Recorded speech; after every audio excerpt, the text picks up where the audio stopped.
to me, the question of whether the big companies can be reformed, and then how much they will be reformed, and all the questions of greenwashing and accountability and transparency and shareholder activism and all of those different things, that is going on, and my energies are now focused on a, let's say, complementary but different sphere, and it's not to really comment.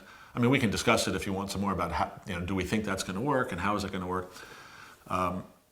What I know is that there's a dramatic need to focus time, energy, and capital on the next generation of entrepreneurs, the small businesses that are, not necessarily going to be, quote, tomorrow's Walmart, because I don't know if there will be a tomorrow's Walmart. To your question, I think you could, again, I'm no economic historian, and we can let's say conjecture all we want on whether those are dinosaurs that are going to die.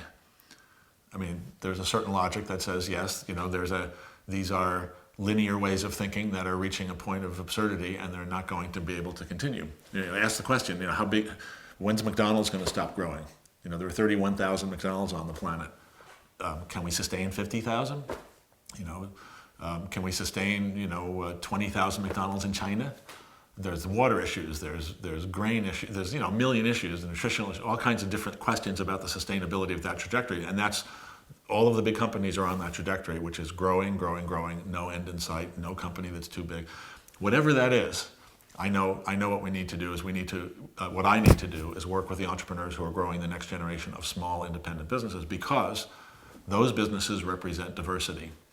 And even if you only view them as a safety net to the questionable sustainability of the big stuff, or whether you view them as a successor generation that needs to be in place to inherit the failed legacy, it's really not.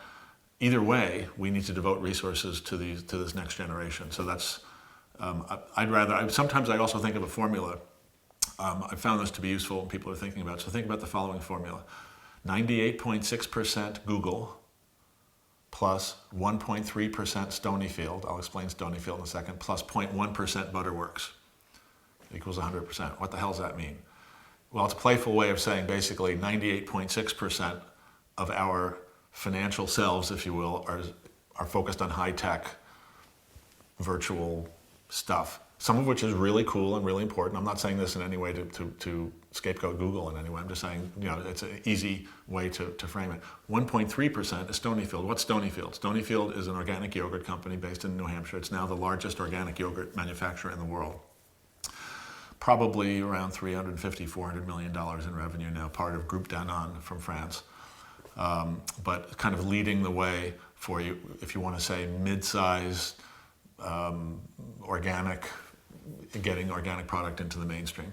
And then what's the 0.1% Butterworks? 0.1% Butterworks is a farmer named Jack Laser and his family up in Vermont, 35 years on one 300-plus acre farm, making as much yogurt as they can produce from their herd, growing their own grain.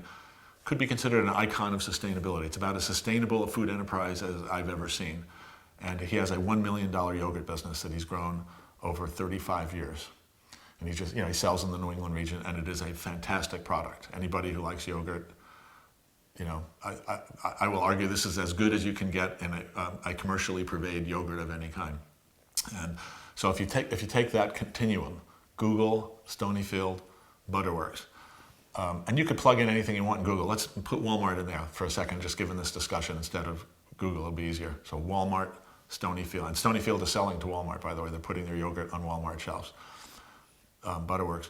Whether or not Walmart is going to collapse, to me, isn't the issue. The issue is we have to push resources from the left side of that equation to the right side. And if we only have 0.1 all the way on the right, if we get it to 1, that's a 10-fold increase. If we get it to 2, that's a 20-fold increase. So a modest rebalancing will create a sort of a flood of resources to this whole network of small businesses that need it. And if I'm really trying to summarize all that, I would say whatever's happening on the Walmart and Google end, we need to be investing aggressively to promote diversity, because the so-called diversification we've had in financial markets represented through all these crazy securities, which were supposed to make things safer.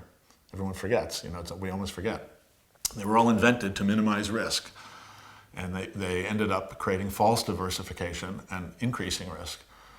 Real diversity, real biodiversity, cultural diversity, which is what long-term health and wealth depends on, is only going to be maintained in our communities and bioregions if we push the money out in truly decentralized, smaller scale ways. And either way, whatever happens to those big things, the Walmarts and the Googles and the rest, whatever happens there, we'll be way better off if we have this more diversity in place.